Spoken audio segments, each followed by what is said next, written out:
तो हेलो दोस्तों, कैसे हो आप लोग। आशा करता हूँ कि आप बहुत अच्छे होंगे।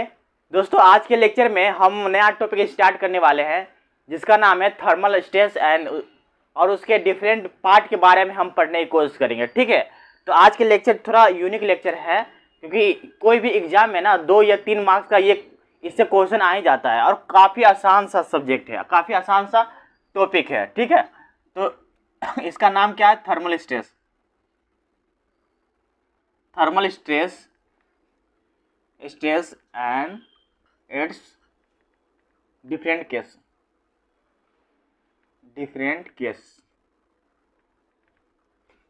ठीक है, तो इसके बारे में आज पढ़ने वाले हैं। थर्मल स्ट्रेस का मतलब क्या होता है दोस्त कि मान लेते हैं कोई बीम है।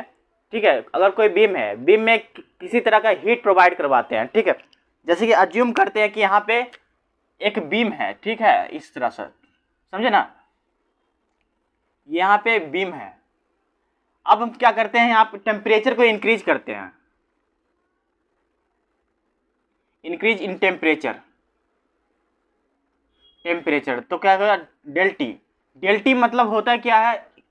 T2 माइनस T1, इसे बोलते हैं डेल टी। ठीक है, तो ये क्या हो रहा है? इंक्रीज हो रहा है। इसे डिग्री सेल्सियस में काउंट करते हैं। ठीक है, डिग्री सेल्सियस में इसका SI यूनिट डिग्री सेल्सियस होता है। इसे केल्विन में भी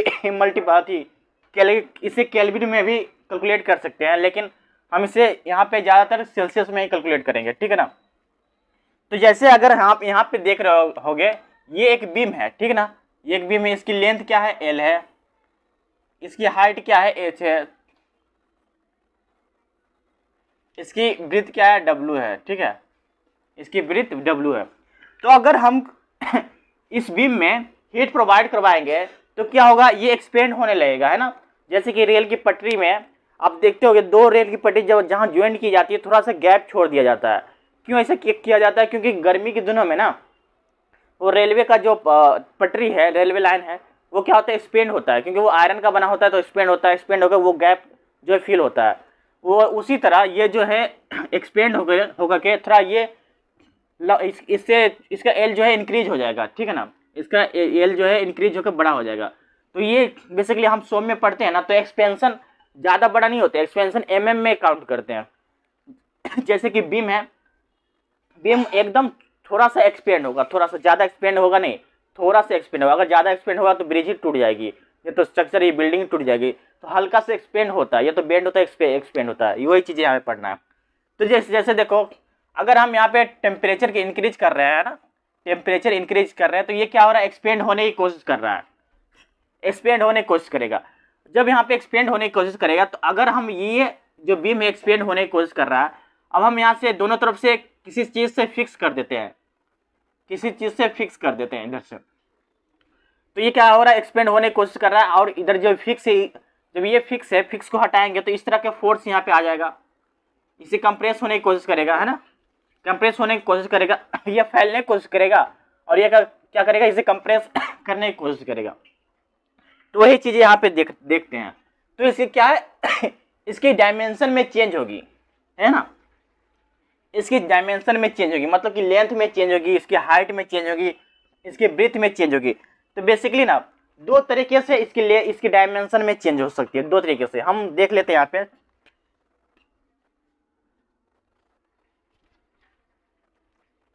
देखो, डेल एल, मान लेते हैं del L, change in length, change in length. तो 2 तरीके से चेंज, जो लेंथ है चेंज हो रहा है। पहला क्या है? किसके कारण लेंथ चेंज हो रहा है? देखो, डेल एल, तो पहला थर्मल के कारण, thermal, due to thermal, due to temperature ना, टेम्परेचर। और एक क्या हो रहा है? एक और ड्यू टू फोर्स, है ना, इसे हम कहेंगे मैकेनिकल। ठीक है, किसके कारण हो रहा है? Due to force, due to force. और फोर्स के कारण क्यों हो रहा है दोस्त? यहाँ पे जैसे देखो कि हमने बताया था कि जैसे कि यहाँ पे कोई डायमेंशन है, कोई बार है, ठीक है ना, इसे फिक्स कर दे रहे हैं दोनों तरफ से, तो ये हीट प्रोवाइड करवाएंगे तो ये फैलने की कोशिश करेगा। जब ये फैलने की कोशिश करेगा तो यहाँ से ये क्या करेगा? इसे कंप्रेस करने की कोशिश करेगा, कंप्रेस करेगा तो यहाँ पे एक कंप्रेसिव फोर्स आ जाएगा दोनों तरफ से, है ना। तो ये क्या कर रहा है, फोर्स अप्लाई कर रहा है।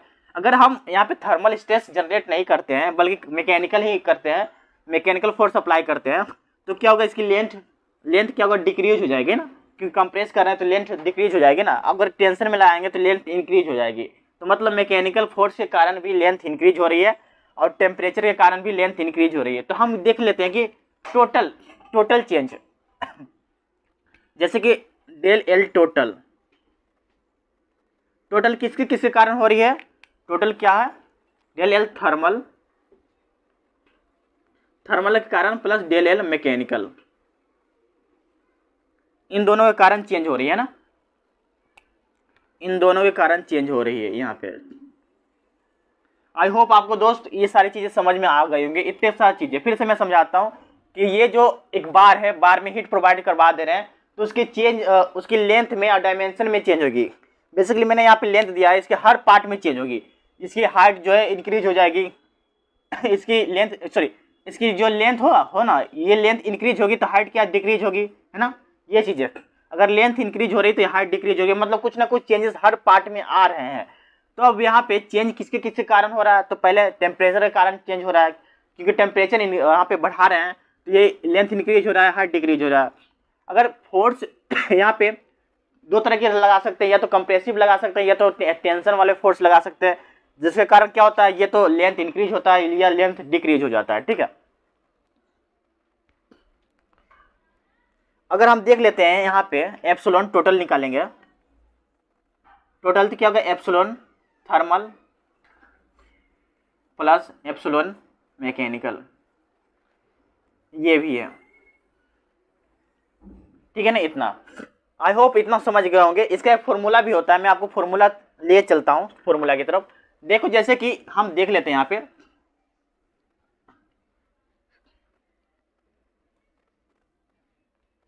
जैसे कि अगर हम डेल एल थर्मल निकालें एल में, थर्मल में, इसका होता है एल अल्फा डेल टी, ठीक है ना, एल अल्फा डेल टी, ये हो गया एल अल्फा डेल टी, इतना। फिर अगर इसके हाइट में चेंजेस निकालेंगे, हाइट में ड्यू टू थर्मल,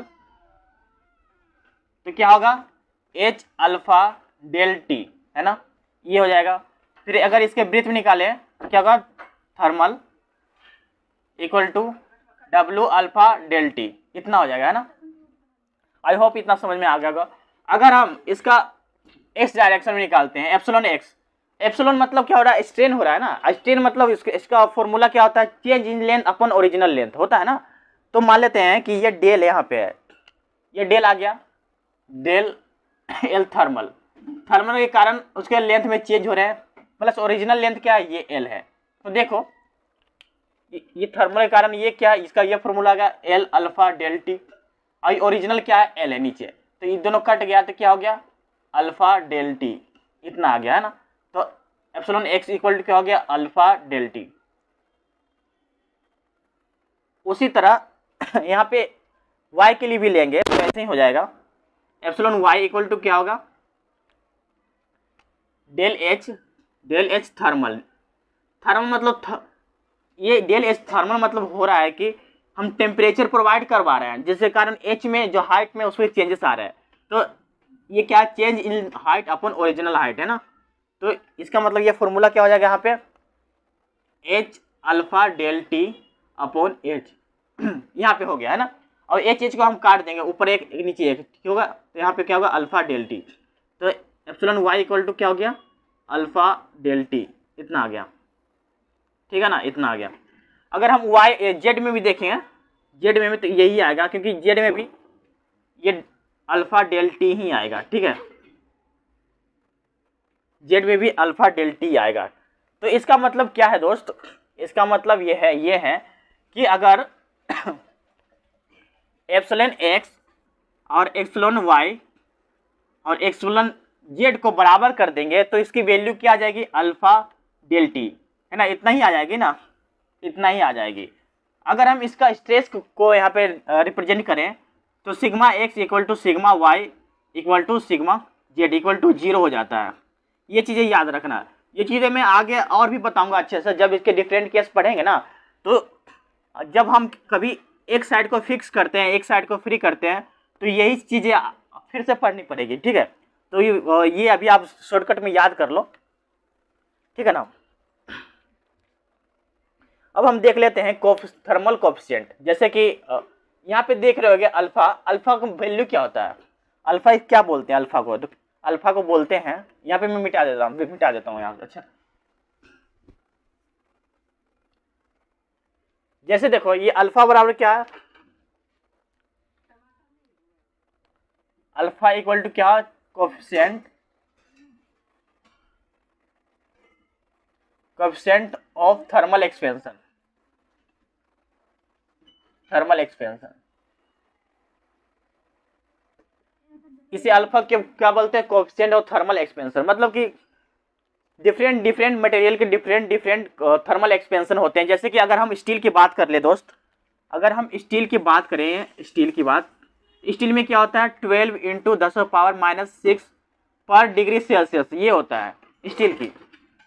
अगर हम यहाँ पे कॉपर की बात कर लें, तो कॉपर में क्या होता है, 18 इंटू 10⁻⁻6 पर डिग्री सेल्सियस। और यहाँ पे एल्युमिनियम की बात करें, तो एल्युमिनियम इक्वल टू क्या होता है, 24 इंटू 10⁻⁻6 डिग्री सेल्सियस। बेसिकली ये याद करने की जरूरत नहीं है, क्वेश्चन में आपको दिया हुआ रहेगा, लेकिन कहीं कहीं ऑब्जेक्टिव में पूछ दिया जाता है कि एल्युमिनियम का कोफिशिएंट थर्मल एक्सपेंशन क्या होगा, फिर ठीक है, और कॉपर का क्या होगा, स्टील का क्या होगा। ये सारी चीज़ें कभी कभी एक नंबर में पूछ देते हैं, 3-4 ऑप्शन दे देंगे, उसमें से एक सही करना होता है तो पूछ देंगे, ठीक है। तो आपको याद करना पड़ेगा कि कौन सा स्टील का कितना होता है, एल्युमिनियम का कितना होता है, कॉपर का कितना होता है ना। तो देख लेते हैं इसका आगे, इसके आगे देख लेते हैं कि इसके डिफरेंट केस में क्या है। इसके डिफरेंट केस में मतलब कि अगर हम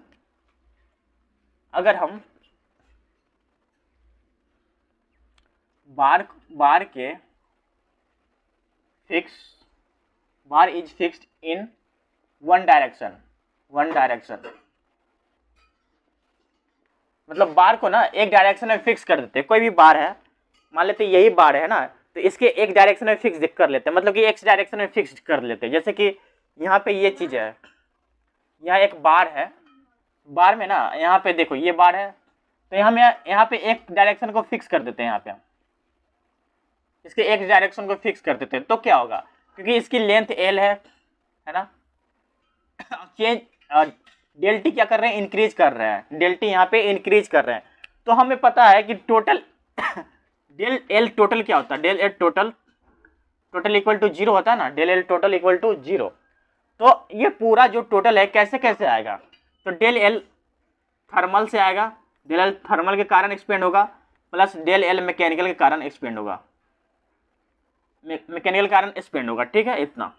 लेकिन जब हम इसे फिक्स को हटाते हैं, यहाँ से इसे हीट प्रोवाइड करवा रहे हैं और ये फिक्स है यहाँ पे, तो इसका एफबीडी कैसे बन जाएगा, इसका एफबीडी इस तरह से बन जाएगा। जैसे कि ये यहाँ पे है, तो ये यहाँ पे इस तरह से कंप्रेसिव नेचर का बन जाएगा, है ना। यहाँ इसका एल है और टेम्परेचर क्या हो रहा है, इंक्रीज हो रहा है ना। तो इसका मतलब ये यहाँ पे इसका फॉर्मूला क्या हो जाएगा, इस तरह से फॉर्मूला हो जाएगा, क्योंकि डेल एल मैकेनिकल तो लगेगा, है ना, लेकिन किस डायरेक्शन में मैकेनिकल फोर्स लगेगा। तो ये बेसिकली कंप्रेसिव नेचर है, तो माइनस डायरेक्शन में। देखो यहाँ पे लिख देता हूँ मैं, डेल एल थर्मल हो गया, थर्मल अभी क्या है, plus del L mechanical equal to 0, ठीक है, इतना हो गया। तो ये बेसिकली ये लेंथ में चेंज हो रहा है ना, तो क्या है, क्या लिखेंगे यहाँ पे L alpha del T, basically. अब यहाँ पे ये प्लस है ना, ये प्लस है, और देखो यहाँ पे इसका फॉर्मूला क्या है, इसका फॉर्मूला होता है ये PL/A, क्योंकि मैकेनिकली हो रहा है ना, मैकेनिकली यहाँ पे फोर्स अप्लाई हो रहा है, मैकेनिकली एक्सपेंड हो रहा है, ठीक है। तो देखो यहाँ पे P का नेचर क्या है, P तो कंप्रेसिव है ना, P इज कंप्रेसिव नेचर। तो P कंप्रेसिव है तो क्या होगा, P माइनस में हो जाएगा ना, तो P माइनस में हो जाएगा, तो del L alpha del T फिर माइनस PL/AE, इक्वल टू 0। अगर हम इसे इस तरह से लिखें del L del T, L alpha del T equal to P L upon A E, इतना, तो एल से एल कट गया ना, एल से एल कट गया तो क्या हो गया, alpha del T equal to P upon A E, है ना।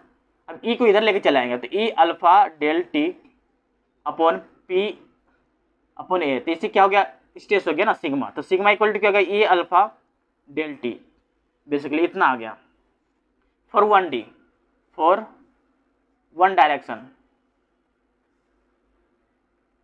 ठीक है, इतना आ गया। तो आई होप आपको चीजें समझ में आ गई होंगी। अगर वन डायरेक्शन में पूछता है तो इस तरह के आएंगे, ठीक है, वन डायरेक्शन में पूछता है तो ये फॉर्मूला आएंगे।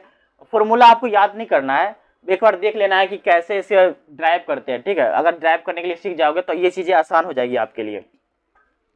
अब देख लेते हैं कि बार को दो साइड में फिक्स करते हैं, टू डायरेक्शन में फिक्स करते हैं तो क्या होता है, देखो यहाँ पे, जैसे कि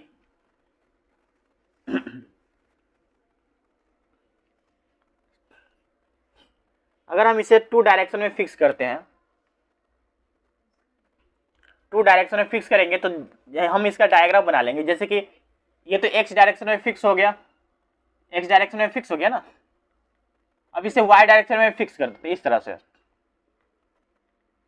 इसको वाई डायरेक्शन में फिक्स कर देते हैं, ठीक है, वाई डायरेक्शन में फिक्स कर देते हैं। तो मान लेते हैं कि इसका तो लेंथ कितना था, एल था, है ना, इसका लेंथ तो एल था। तो जब हम इसे फिक्स को, जब ये यहाँ पे टेम्परेचर को इंक्रीज करेंगे, यहाँ पे टेम्परेचर क्या कर रहा है, इंक्रीज कर रहे हैं, टेम्परेचर बढ़ा रहा है। टेम्परेचर बढ़ाएंगे तो ये क्या करेगा, एक्सपेंड होने की कोशिश करेगा। जब ये एक्सपेंड होने की कोशिश करेगा तो यहाँ पे ना एक तरह का फोर्स आ जाएगा, है ना, ये इस तरह से फोर्स आ जाएगा, सिग्मा एक्स, इधर से भी आएगा सिग्मा एक्स, फिर इधर से भी आएगा सिग्मा वाई, कंप्रेसिव का फोर्स आ जाएगा सिग्मा वाई, इस तरह से कंप्रेसिव नेचर का फोर्स आ जाएगा। तो बेसिकली तो यहाँ पे स्ट्रेस जनरेट होगा ना, थर्मल स्ट्रेस जनरेट होगा, थर्मल प्लस मैकेनिकल। तो एल टोटल क्या होता है, del L total equal to 0, है ना। तो ये टोटल क्या होता है, del L equal to thermal plus del L mechanical होता है। इतना पता है, इतना आप सबको पता है, मैंने बताया था, ठीक है। अब हम क्या करेंगे, अब हम देखो, जैसे कि हमें पता है इसका फॉर्मूला क्या होता है, तो इसका formula L alpha del T, इतना होता है ना। तो बेसिकली ये तो यहाँ पे क्या क्या कैसा लग रहा है, कंप्रेसिव नेचर का लग रहा है तो माइनस में होगा, फोर्स कंप्रेसिव नेचर का लग रहा है तो माइनस में। तो बेसिकली ये यहाँ पे ना टू डायरेक्शन में लग रहा है। अगर टू डायरेक्शन में लगता है ना तो यहाँ पे इस तरह से लिखेंगे, sigma X upon E minus mu sigma Y upon E. Basically मैंने आपको बताया था इसके बारे में फॉर्मूला, प्रिंसिपल ऑफ सुपरपोजिशन, मैंने लास्ट लेक्चर में पढ़ाया था, तो आपको बताया था प्रिंसिपल ऑफ सुपरपोजिशन के बारे में, ये चीजें, ठीक है, ठीक है। यहाँ पे अब देख लेते हैं आगे कि हमने यहाँ पे कौन कितने डायरेक्शन के लिए लिया था, टू डायरेक्शन के लिए। टू डायरेक्शन के लिए मतलब sigma X equal to sigma Y हो जाएगा और सिग्मा जेड इक्वल टू 0 हो जाएगा, है ना, इतना हो जाएगा। तो इसका मतलब क्या, यहाँ पे सिग्मा एक्स के सिग्मा वाई की जगह सिग्मा एक्स ही पुट कर देंगे, ठीक है ना। एल अल्फा डेल टी यहाँ आ जाएगा, फिर क्या होगा, sigma X upon E minus mu sigma X upon E, ठीक है, इतना हो गया 0। फिर एल अल्फा डेल टी यहाँ माइनस हो गया, फिर एक्स को सिग्मा एक्स अपॉन ई यहाँ पे आ रहा है, सिग्मा एक्स अपॉन ई यहाँ पे आ रहा है, तो इसको कॉमन निकाल लेंगे, ठीक है ना, सिग्मा एक्स अपॉन ई इतना हो गया, फिर 1 माइनस म्यू हो जाएगा यहाँ पे, ठीक है, इतना हो जाएगा। अब हम क्या करेंगे, इसे अलग कर लेंगे, तो एल अल्फा डेल टी फिर क्या होगा, सिग्मा एक्स अपॉन ई 1 माइनस म्यू हो जाएगा, ठीक है, इतना। अब क्या करेंगे, हम यहाँ पे सिग्मा एक्स की वैल्यू निकालेंगे। सिग्मा एक्स की वैल्यू निकालने के लिए क्या होगा, L alpha del T into E हो जाएगा ना, ई नीचे का ई ऊपर चला जाएगा, ठीक है, फिर 1 माइनस म्यू हो जाएगा यहाँ पे इक्वल टू सिग्मा एक्स, है ना। तो सिग्मा एक्स इक्वल टू क्या हो गया, L E alpha del T upon 1, ये 1 है भाई, 1 minus mu for two direction में, ये फोर्स आ जाएगा, ठीक है, ये फॉर्मूला आ जाएगा फॉर टू डायरेक्शन फिक्स। दो डायरेक्शन में फिक्स करते हैं तो ये फॉर्मूला आ जाएगा, ठीक है। अब हम क्या करते हैं, तीनों डायरेक्शन में फिक्स कर देते हैं। कोई भी मटेरियल को, कोई भी बीम को तीनों डायरेक्शन में फिक्स करेंगे तो क्या हो जाएगा, कुछ नहीं होगा, बस यहाँ पे एक एक छोटा सा अंतर आ जाएगा, बस देखना यही फॉर्मूला यूज होगा, बाकी कुछ नहीं होगा। तो मैं यहाँ मिटा देता हूँ, तीनों डायरेक्शन में फिक्स करते हैं इसको।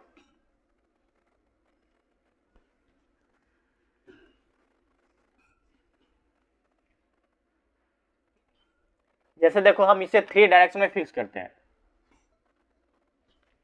3 डायरेक्शन में फिक्स करने से क्या होगा, जैसे कि हम इसका एक स्ट्रक्चर बना लेते हैं कि कैसे होगा 3 डायरेक्शन में फिक्स। जैसे कि यहाँ पे एक बार है ना, यहाँ पे एक 3D अज्यूम कर लेते हैं, 3D बार है। तो जैसे हम इसे एक्स वाई डायरेक्शन में फिक्स तो कर ही दिए, वाई डायरेक्शन में इसे फिक्स तो कर ही दिए, अभी एक्स डायरेक्शन में भी फिक्स कर दिए इसको, तो फिर इसे जेड डायरेक्शन में फिक्स कर देंगे, यहाँ पे जेड डायरेक्शन में फिक्स कर देंगे। ठीक है, इसका मतलब क्या हो जाएगा, जब यहाँ पे इसका तो लेंथ उतना ही है ना, इसका लेंथ ये है। अब क्या हो, टेम्परेचर क्या कर रहे हैं, इंक्रीज कर रहे हैं बढ़ा रहा है टेम्परेचर, जिसका मतलब क्या होगा, यहाँ पे एक मैकेनिकल फोर्स आ जाएगा, क्योंकि यहाँ फिक्स है ना, तो ये एक्सपेंड होने की कोशिश करेगा, तो यहाँ पे एक मैकेनिकल फोर्स आ जाएगा इस तरह से, हाँ इसके हर डायरेक्शन में फोर्स आ जाएगा। ठीक है, यहाँ पे फोर्स आ जाएगा, यहाँ पे फोर्स आ जाएगा, यहाँ पे आ जाएगा, यहाँ पे आ जाएगा, फिर यहाँ से इधर भी लगेगा, फिर यहाँ से इधर भी लगेगा। ठीक है, तो सिग्मा एक्स हो जाएगा, सिग्मा वाई, सिग्मा जेड, इतना आ जाएगा। आई होप आपको समझ में आ रहा होगा। तो इसका मतलब क्या है दोस्त, इसका मतलब ये है कि यहाँ पे sigma X equal to sigma Y equal to sigma Z, ये सब बराबर ही है। ठीक है, ये सब बराबर है। तो इसका मतलब देखो, इसका मतलब हम इसे कैसे निकालेंगे, इसे निकालने के लिए हमें पता है, यहाँ लिख देता हूँ, डेल एल टोटल का क्या होता है, इक्वल टू 0। ठीक है, तो डेल एल टोटल किससे मिलकर बना होता है, thermal plus del L mechanical equal to 0, है ना। इतना समझ गए होंगे, del L thermal plus del L mechanical, इतना हो गया। अब आगे क्या होता है, इसका एक फॉर्मूला हमें पता है, क्या है, एल अल्फा डेल टी। अब यहाँ पे ये जो प्लस है, तो फोर्स क्या लग रहा है, कंप्रेसिव नेचर का, तो क्या होगा, माइनस लग जाएगा यहाँ पे, फिर sigma X upon E minus हो जाएगा mu sigma Y upon E minus mu sigma Z upon E. ठीक है ना, इतना आ जाएगा। अब हम क्या करेंगे, क्योंकि यहाँ पे sigma X sigma Y sigma Z तीनों एक इक्वल है, समझे ना, तीनों इक्वल है, तो हम यहाँ पे लिख देंगे ये alpha del T minus sigma X upon E, है ना, फिर ये हो जाएगा 1 माइनस 2 म्यू। कैसे हुआ 1 माइनस 2 म्यू, क्योंकि तीनों को हम कॉमन निकालनी है, तो यहाँ पे 1 हो गया, और यहाँ पे माइनस माइनस ये प्लस हो जाएगा, तो 2 म्यू होगा। ठीक है, यहाँ पे सिग्मा एक्स को वैल्यू निकाल देंगे, तो एल अल्फा डेल टी, फिर यहाँ पे नीचे वाला ई इधर चला आएगा, फिर 1 माइनस 2 म्यू, इतना आ गया। मैंने बोला था ना कि बस कुछ अंतर नहीं है, इतना ही अंतर है। तो sigma X equal to sigma Y equal to sigma Z की वैल्यू कितना आएगा, E alpha del T upon 1 minus 2 mu. ठीक है, इतना आ जाएगा।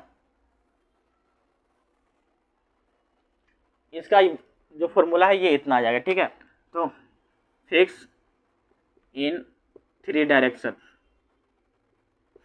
ठीक है, इसका ये फॉर्मूला आ जाएगा।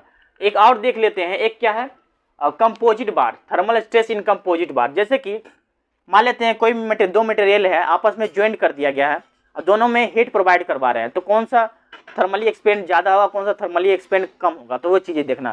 तो इसे समझने के लिए आपको समझना पड़ेगा कि थर्मल एक्सपेंशन किसका ज़्यादा है। मैंने अभी बताया था कि स्टील का थर्मल एक्सपेंशन कितना होता है, 12 × 10⁻6 डिग्री सेल्सियस होता है ना। उसके बाद कॉपर कितना होता है, 18, है ना, 18 × 10⁻6 पर डिग्री सेल्सियस। उसके बाद एल्युमिनियम कितना होता है, 24 × 10⁻6 पर डिग्री सेल्सियस, कितना होता है। तो यहाँ पे देखेंगे, मान लेते हैं दो मटेरियल है, दो मटेरियल, जैसे देखो अज्यूम करते हैं यहाँ पे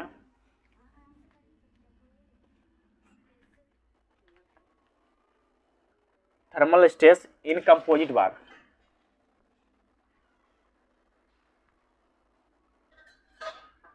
कंपोजिट बार, ठीक है, thermal stress in composite bar. तो कंपोजिट बार में कैसा रिएक्ट करता है, तो यहाँ पे हम देखने की कोशिश करेंगे। जैसे कि मान लेते हैं कोई एक ड्रम है ना, कोई एक ड्रम है, चलो ऐसे इस तरह से मान लेते हैं यहाँ एक फिक्स बीम है, यहाँ एक फिक्स है, इस तरह से, इस तरह से, यहाँ ऐसे है। तो ये जो मटेरियल स्टील का है, स्टील है, और ये क्या है, एल्युमिनियम, ठीक है, एल्युमिनियम। दोनों में टेम्परेचर सेम प्रोवाइड करवा रहा है, टेम्परेचर सेम प्रोवाइड करवा रहा है, दोनों का लेंथ कितना है, एल है। तो देखो, क्योंकि हमें पता है कि स्टील का थर्मल एक्सपेंशन कितना होता है, स्टील का 12 × 10⁻⁻6 पर डिग्री सेल्सियस, और एल्युमिनियम कितना होता है 24 × 10⁻⁻6 पर डिग्री सेल्सियस, इतना होता है। तो अगर इसमें टेम्परेचर प्रोवाइड करवा रहा है तो ये कैसे चेंज होगा, ये चेंज कैसे होगा, इस तरह से चेंज होगा ना, इस तरह से चेंज हो जाएगा, इस तरह से चेंज हो जाएगा, इस तरह से चेंज हो जाएगा। मतलब कि ये ज़्यादा एक्सपेंड होगा, एल्युमिनियम का जो है थर्मल एक्सपेंशन ज़्यादा है, तो ये एल्युमिनियम जो है ज़्यादा एक्सपेंड होगा, मतलब कि एल्युमिनियम की लेंथ ज़्यादा बढ़ जाएगी सेम टेम्परेचर और सेम टाइम पे, ठीक है। तो इसका लेंथ ज़्यादा बढ़ जाएगा, मतलब ये लेंथ L1 हो गया यहाँ पे, अब ये लेंथ कितना हो गया, L2 हो गया, है ना, कितना हो गया। जब फिर से समझाता हूँ कि जब ये हम दो बार लेते हैं, दो बार आपस में दो मटेरियल के बार है, ठीक है, एक है एल्युमिनियम का, एक स्टील का, दोनों की लेंथ सेम है, दोनों पे सेम टेम्परेचर अप्लाई करते हैं for same time, particular time, मतलब 5 सेकंड 10 सेकंड 1 मिनट के लिए, ठीक है। तो कैसा होगा इसका थर्मल एक्सपेंशन ज़्यादा है, इसका थर्मल एक्सपेंशन कम है, तो जिसका थर्मल एक्सपेंशन ज़्यादा होगा ना वो ज़्यादा एक्सपेंड करेगा। तो एल्युमिनियम का थर्मल एक्सपेंशन ज़्यादा है तो ये ज़्यादा एक्सपेंड कर रहा है, स्टील का थर्मल एक्सपेंशन कम है तो ये कम एक्सपेंड हो रहा है। तो मतलब कि अब ये हमें क्या करना है, दोनों को बराबर में लाना है, दोनों को बराबर में लाना है। तो इसके लिए हम क्या करेंगे, जैसे देखो, तो इसके लिए हम क्या करेंगे, देखो यहाँ पे, तो यहाँ पे तो ये फिक्स है ना, तो इसके लिए हम क्या करेंगे, यहाँ पे ये तो इतना आ गया, चलो ये देखो इतना था, इसका लेंथ इतना था पहले, ठीक है ना, इसका लेंथ इतना था। तो हम इसे बराबर करने के लिए, जैसे कि ये इस तरह से बना हुआ है, इसका लेंथ इतना है, ठीक है,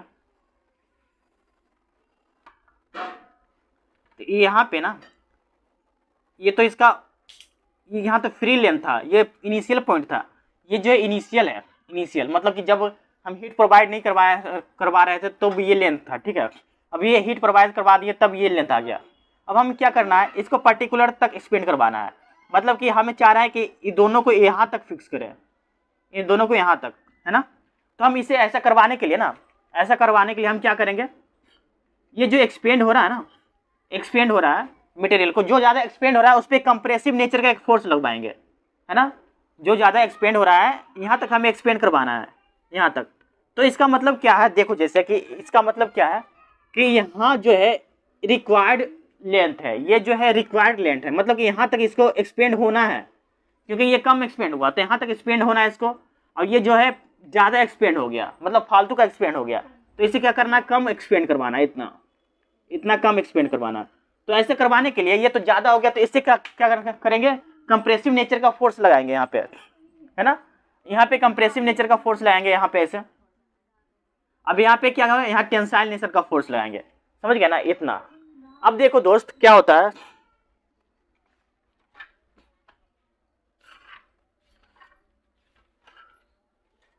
सही।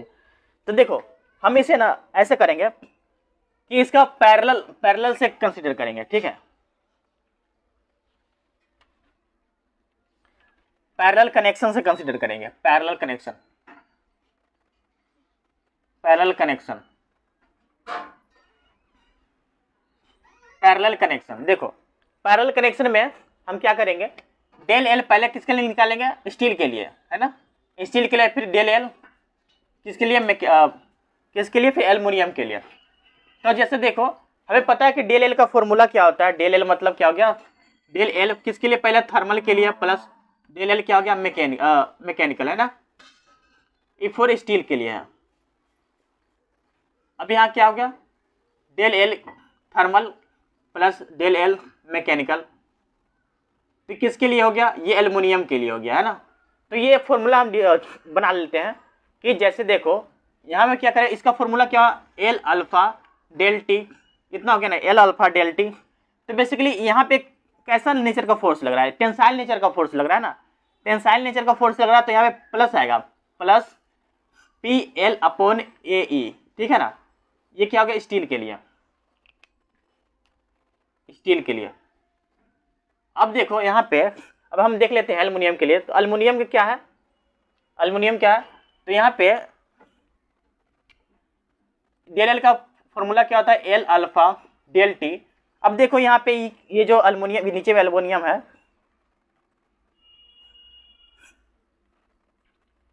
तो देखो कि अगर हम मैकेनिकल के लिए लगा रहे हैं तो ये क्या हो जाएगा, बेसिकली एल्युमिनियम के लिए लगा रहे हैं तो यहाँ पे कंप्रेसिव नेचर का फोर्स है, कंप्रेसिव नेचर के लिए क्या है माइनस, तो माइनस PL/AE, ये इसका फॉर्मूला हो गया, ठीक है। तो यही इसका फॉर्मूला हो गया। आई होप आपको चीज़ें समझ में आई होंगी, ठीक है। मैंने कुछ चीज़ें बताया, पहले बताया क्या थर्मल एक्सपेंशन है ना, थर्मल एक्सपेंशन क्या होता है, फिर उसका डिफरेंट केस बताया, फिर उसके बाद कंपोजिट बार, कंपोजिट बार में कुछ कुछ ऐसे क्वेश्चन दिए रहेंगे जैसे कि ये चीज़ें हैं इस तरह से, ये मटेरियल है यहाँ से, ठीक है, इसके अंदर भी एक मटेरियल है, ठीक है, दोनों में जो दोनों का लेंथ क्या है, L है, दोनों का लेंथ क्या है, L है। तो अगर हम इसे हीट प्रोवाइड करवा देंगे, मान लेते हैं ये एल्युमिनियम है, बीच वाला क्या है एल्युमिनियम है, ये वाला क्या है स्टील है, तो अब ऐसे करेंगे ना तो इस तरह से स्ट्रक्चर बन जाएगा। अगर हीट प्रोवाइड करवाएंगे तो इस तरह से स्ट्रक्चर बन जाएगा, इस तरह का स्ट्रक्चर बन जाएगा। क्यों, क्योंकि एल्युमिनियम ज़्यादा एक्सपेंड हो रहा है और स्टील जो है कम एक्सपेंड हो रहा है, ठीक है। तो ये भी एक्सपेंड होगा लेकिन कम ही एक्सपेंड होगा, एल्युमिनियम ज़्यादा एक्सपेंड हो जाएगा, ये चीज़ें। आई होप आपको समझ में आ गया होगा दोस्त। जहाँ आपके डाउट्स हैं आप हमें बताना, क्योंकि ये कॉन्सेप्ट है और यही कॉन्सेप्ट पे सारे क्वेश्चन लगने हैं। तो इसके बाद जो है मैं 2-3 क्वेश्चन करवाऊंगा, उसके बाद जो है ये चैप्टर खत्म हो जाएंगे। जब चैप्टर खत्म हो जाते हैं ना तो मैं आपको PDF दूंगा क्वेश्चन का, कि कैसे कौन कौन क्वेश्चन सोल्व करना है, कौन कौन क्वेश्चन सोल्व नहीं करना है। आप जो है इसके बहुत सारे क्वेश्चन हमारे PDF पे से बना सकते हैं, और PDF प्राप्त करने के लिए आपको ना हमारे टेलीग्राम चैनल को सब्सक्राइब करना पड़ेगा, जिसका नाम है गेटवेट,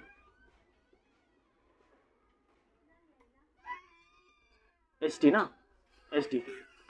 तो आप हमारे टेलीग्राम चैनल को भी सब्सक्राइब कर सकते हैं, और हमारे व्हाट्सएप का ग्रुप है वहाँ भी जा सकते हैं। इसके लिए डिस्क्रिप्शन में लिंक दिया हुआ है, ठीक है। तो आपके जो भी डाउट्स हैं, जो भी कन्फ्यूजन है कि यहाँ पे कैसे हुआ, यहाँ क्या किए, यहाँ क्यों नहीं किए, तो आप क्या करो ना, आप ऐसा करो कि मतलब उसकी टाइमिंग शो करके, मतलब पहले तो टाइमिंग लिख दो कि कितना टाइम का कितना टाइमिंग पे आपको डाउट है। फिर उसके बाद आप पूछो कि यहाँ पे क्या डाउट है ना, कि आप पूछ लो कि यहाँ पे ये समझ नहीं आया, पहले टाइमिंग दे दो, उसके बाद यहाँ पे आपको क्या समझ नहीं आ रहा है उसके बाद लिख दो, मुझे भी मतलब पता चल जाएगा कि हाँ भाई यहाँ पे कहाँ पे आपका डाउट है, कहाँ पे आपका डाउट नहीं है, ठीक है। तो आपके जो डाउट्स है सारे क्लियर कर लेना, अभी ही क्लियर करना, क्योंकि अगर अभी नहीं क्लियर करोगे ना तो बाद में यही चीज़ें आपके हमेशा बनी रहेगी। तो जो भी डाउट है आप हमारे टेलीग्राम चैनल पर या तो हमारे व्हाट्सएप चैनल या हमारे कमेंट में मैसेज कर देना, मैं आपको सारे डाउट क्लियर करवाऊंगा। साथ ही साथ ये जो हम जो है न्यूमेरिकल्स भी सॉल्व करेंगे 2-3, जिससे आपके कन्फ्यूजन क्लियर हो जाए, ठीक है। तब तक के लिए खुश रहे, स्वस्थ रहे, जय हिंद, जय भारत।